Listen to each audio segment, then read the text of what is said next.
السلام عليكم ورحمة الله وبركاته. بسم الله الحمد لله والصلاة والسلام على رسول الله صلى الله عليه وسلم أفضل صلوات الله وسلامه وبركاته عليه.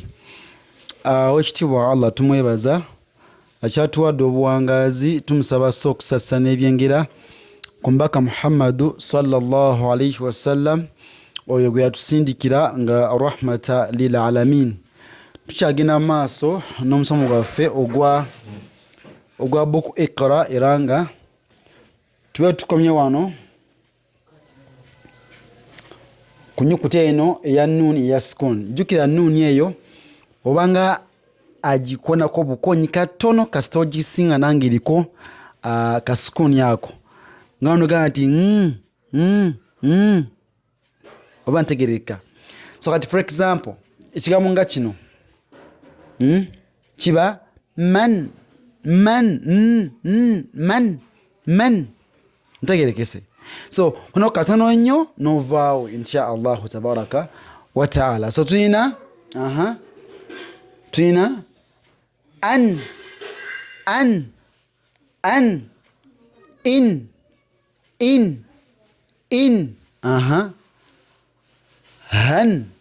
han hin. Then kati eno yo nebanga eri because eno ain neba an okitegedde.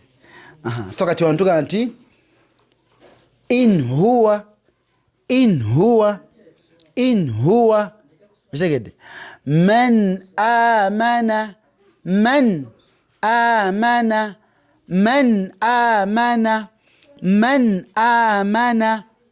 okitegedde.